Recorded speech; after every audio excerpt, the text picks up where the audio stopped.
Hello, welcome pen friends. I'm back with another video, and this time it's a notebook review. This is a Clairefontaine Classic Wirebound A5 notebook. It is lined and it has 90 sheets of paper, which ends up giving you 180 pages. So I thought you might like to get a close look at this one, and it's very similar to two that I had in the past, and so it's my favorite, some of my favorite paper, the Clairefontaine.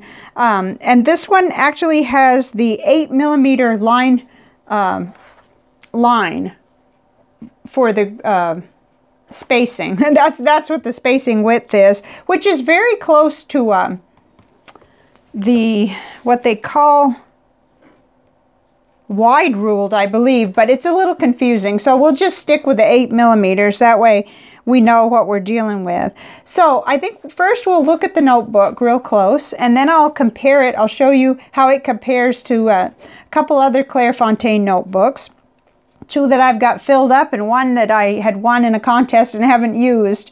This one was not written in, but I had a failure trying to review this. Something came in and disrupted my phone, so I started the pen test page, but other than that, it's a brand new notebook. So it's wire bound, and it's just really nicely wire bound. If you see, it has the double rings, and it's just gorgeous. I love how it's made. It never snags or anything. The other two I've had held up so good. And that's one of the main things I like about it, but we'll talk about that more toward the end. You can get these, I think, in 4 different colors. I've seen green, teal, blue, and then this one is red. And let's see, we have a green one we can look at in a minute.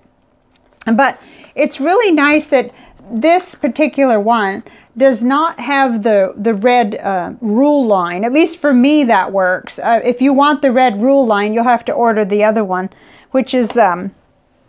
it's actually, that one is called the A5 Plus lined instead of being the classic A5. This is the classic A5 that we're reviewing today. So it's just really well put together. The paper is excellent, and it's nice bright white paper too. That's what I love about it. They're almost too good to write in, but I didn't seem to find that to be such a problem in the past. So let's look at those others, and we'll put this sticker on here so we can keep track. This is the classic A5. It was $9, and it has 90 sheets of paper. And let's see, the dimensions, which I'll put in the description box, are about 14.5 centimeters by 21. And so it's very close to the A5. It's actually almost exactly A5 size. We'll see that when I hold it up to my bullet journal. Let's see, I guess it was 148 millimeters, the width. So I'm going to push this aside, though. I want to show you the other one. This is the very first Clairefontaine notebook that I got. It didn't come with a sticker. That's something I added. And this is the A5 Plus lined. And it does have the red rule lines in it. This was my first bullet journal. Some of you that have been around forever have seen this. I mean, not first bullet journal, my first ink journal. I'm sitting here staring at my bullet journal, so the wrong word came out. This was my first ink journal. I loved it because, well, the paper held everything I wanted to do. You know, it didn't bleed through. It barely ghosted. This mess was just me getting it wet probably on the edge. Yeah. That was just my thing. So, okay, so, but that's one of the main differences. The first difference there is that the size issue. The fact that you're dealing with the same tall, but it's a good 1.5 centimeters shorter, the classic A5. It's a classic A5. In fact, this is probably a good time to get the bullet journal out and show you how precise really the size is. It's really similar. You know, you probably can see just a little bit of height difference, but not much, and so it's very close to that size. Let me put that on top of it and see how we do. You know, and every notebook, I mean, after all, this is the bullet journals are made in Germany, I believe, and this is made in France, so there's going to be some variation, but not much. Okay, so let's see, I think that's the main the main difference. Now, these are available in graph, lined, and French ruled. So we're looking at the lined. Now, let me show you the French ruled. This is in a larger notebook. I don't have it in this size. This is in the giant one. And I don't particularly like this ruling. I can't seem to get used to it, but I have enjoyed it.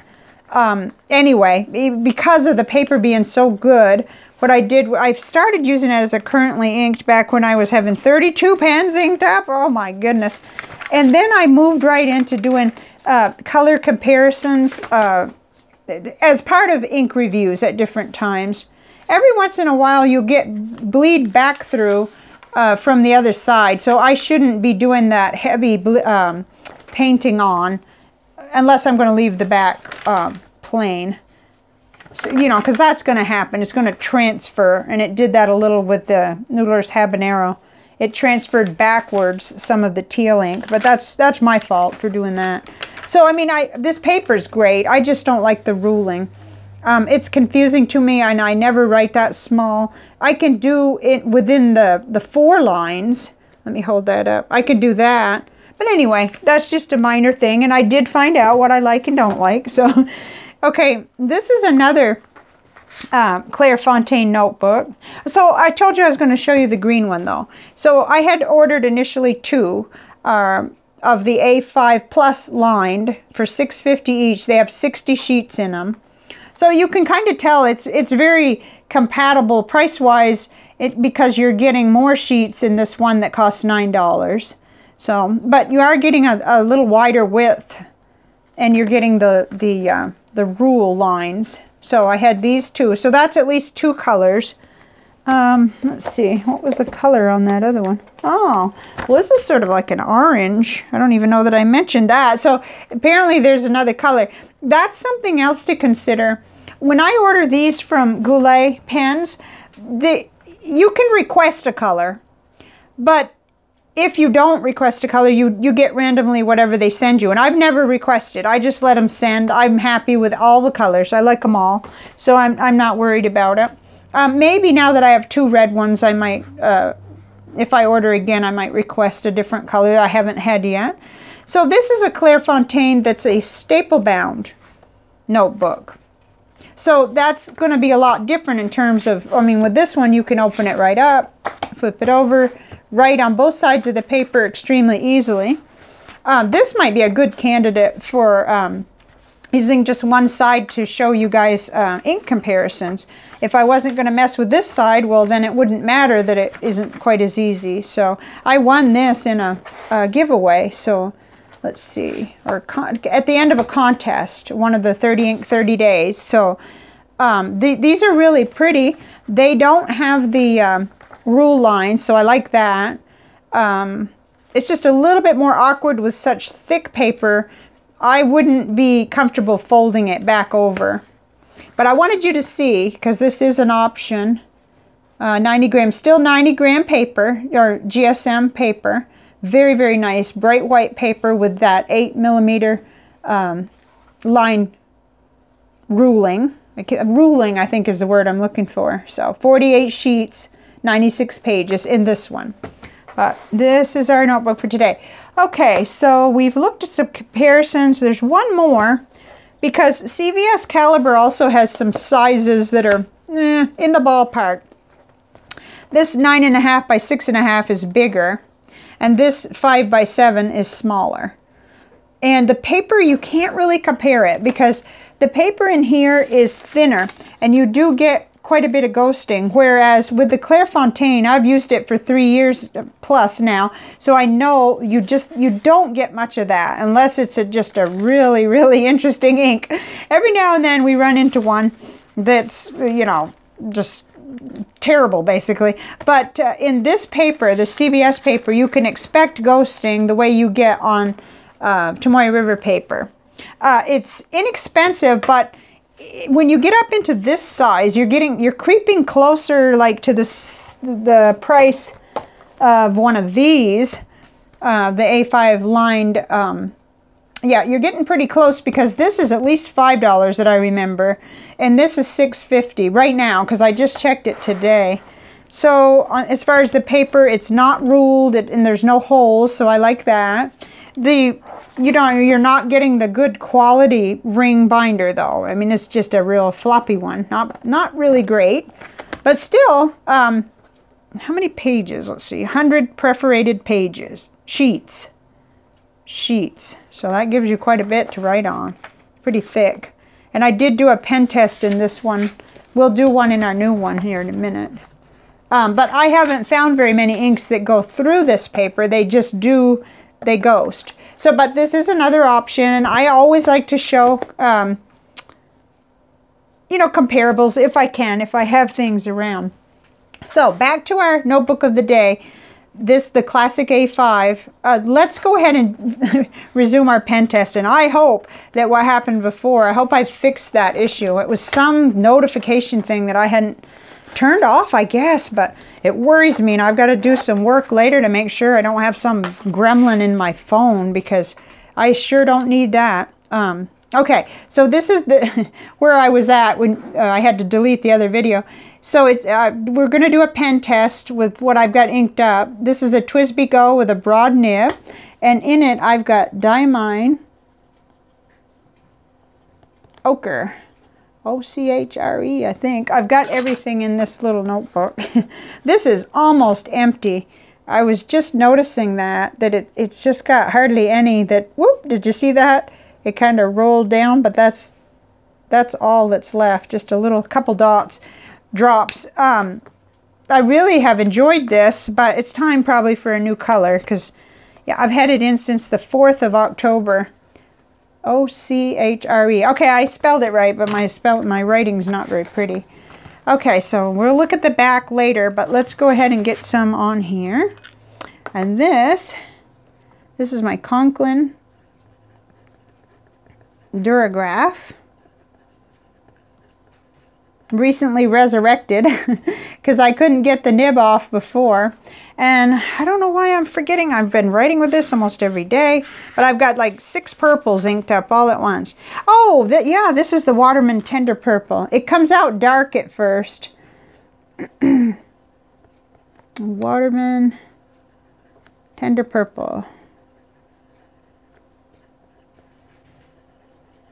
This paper is just dreamy. It's real smooth, real easy to write on. I'm trying to show you that it's still wet. You know, it holds the ink up on the paper longer than, it doesn't absorb fast, so you get to see a lot of the ink qualities. Okay, let's see. Okay, I know what I have in here. This is the Lamy Safari. And I don't have purple in here. I don't know what possessed me. Well, yes, I do, because my friend was going to try out the ink, and I wanted to see it again to, you know. So it's broad nib, and it's got Ferris wheel press.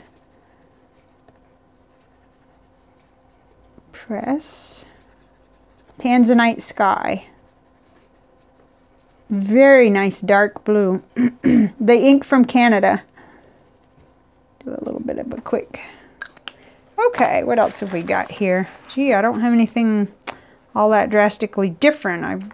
Okay, so this is the, why am I confused? Moon Man. And it's so new to me that I'm not remembering the, the name, M600S. Okay, but I did put a broad nib on it, and I'm just having fun, lots of fun with it. So, Moon Man. Very smooth. M600S. Why am I not remembering that? It's probably because I want to say Moon Man Mini every time I open my mouth, because I've written with those for so long. Okay, and I've got in there Tasha Murasaki. Most of these pens are ready to run out. And I've just stubbornly tried to write them dry, which is, you know, I'm about ready for different inks and trying out different things, and I'm still going with them, but okay, I don't guess we have to do everything, but let's try this one, because this is my Lamy Safari with a fine nib, but it does have Noodler's Heart of Darkness, which can do things sometimes, so I know that the Clairefontaine is going to handle it, though. Okay, so this is fine. And it's Noodler's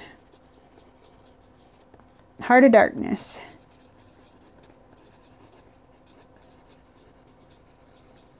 Okay.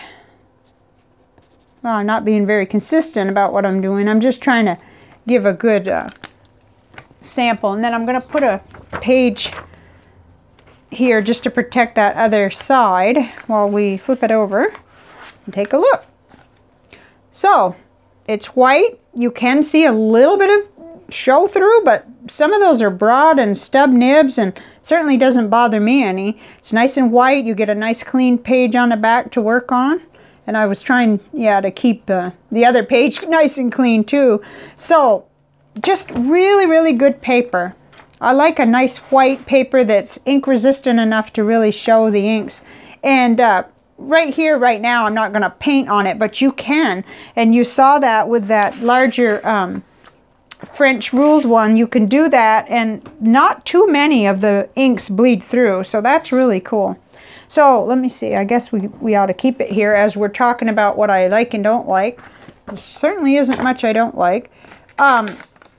So, now we had pens, we had pen test. So what I really like about this one, I love the fact that, well, first off, I just love the ring binder. It's well made, extremely well made, and I do tend to like these, even in cheaper notebooks. I like it when I can find the double rings. And then I love the fact that it doesn't have the red rule, because I don't need it. And if you'll notice, back when I did, I mean, I finished this one. I like used every single page. Well, I certainly wasn't going to waste even an inch. I didn't go ahead and stay within the margins by any means. So, you know, all of my notes were taken all the way out. And, well, sometimes, see, it tricked me and I would go ahead and not write there. But for the most part, I would just write right through that part. And so the red was just annoying. So I love that this one, the classic A5, does not have that to deal with. And just the fact that it has excellent paper is one of the other things I just love about it. Okay, and then it's so super easy to write on both sides. I mean, you know, if you've written with any ring binder notebook at all, just super simple. Now, I don't know that if it would be if you were left-handed. So, I mean, I am right-handed. When I get over to this part, every once in a while, that'll give me a little bit of trouble, but not too much, really. And that would be the case with any notebook. It wouldn't just be this one. Okay, I guess I already said that I just love the white paper. It's nice and bright. It shows your inks off really well. Okay, let's see, where is that page? Got all those inks. Not all of them. Not everything I have inked up, but it just really shows off your ink, and just really nice. In fact, it's probably dry by now, but the dry time can be a little bit longer, but that never really bothers me. I keep paper like that around. Okay, so on the other side, things that might be a con for some people, and some days for me, would be price, you know. But really, these are among the less expensive of the notebooks with such high quality paper. And you have all these options. You could go for this one for $6.50 and get 60 sheets, you know, especially if you're doing something special and you know. It's not outrageous as fountain pen paper goes. It's expensive. I mean, $9 for one notebook. But, you know, I don't always want to write on CVS caliber paper. Those are more messy notes. And, of course, in the beginning, I can see I was really super messy in these Clairefontaine notebooks, but now I had a different financial situation when I first started back in this hobby. It's probably the only reason I was blessed enough to get into the hobby was because I had a little money to burn back 3 years ago. Let's put it that way, and I don't anymore. But so price is one of the cons. It can be. It is for me at times, and other times I just say, let me go ahead and get this nice paper while I have the money. And then it may be wide ruled for some people, but it's almost perfect for me. I prefer 5 to 7 millimeter is my sweet spot. because I write with broad nibs and stub nibs all the time. This may not be for you at all, though, if you write tiny, because this is going to annoy you. You're going to need about half of that. And so just keep that in mind. I scrawled down fine nib. That must be what I was thinking of. If you write with fine and extra fine and you have tiny writing, you probably are looking for something with a small grid. And I'll try to link you to the other, to the page where it has on Goulet Pens these notebooks, but they're rather scattered, and you kind of are looking for, you can, I think, search for Clairefontaine, and you can cut it down or narrow it down to spiral bound and that kind of thing. But I'll do my best to do some good links for you. I really love these notebooks. The proof is in the fact that I used 2 of them all completely to the end. I filled it up with notes, and back when I was first starting to do videos, but now that I look at it, it's kind of disgusting me because it's such a mess. Oh, I even kept track of where I would buy my Tomoe River paper. And, I was doing I spent $81.55. Woo! Okay, most of that kind of evidence doesn't stay around. And then, this was my first one. I went crazy in here doing currently inked. Oh my gosh, look at all those currently inked. Now I keep it to right around 8 to 10. So I hope this was helpful. If you're considering a Clairefontaine notebook, this is a really good option. And I have quite a few other notebooks that I plan to show you. Sometimes I don't go far with a notebook. I'll get it and I'll do a pen test and I'll say, oh my gosh, this just isn't for me. So I try to rehome anything like that. So I'll usually tell a person, if you'd like this, I ripped the back page out or whatever. So I don't like waste. I like to make sure that I'm using things or passing them on. But hopefully this will help. And I can think of at least 3 more notebooks that I want to show you. But this is one of my very favorites. And I was really happy to be able to get one recently. So I will see you on the next video. And thank you very much for being here.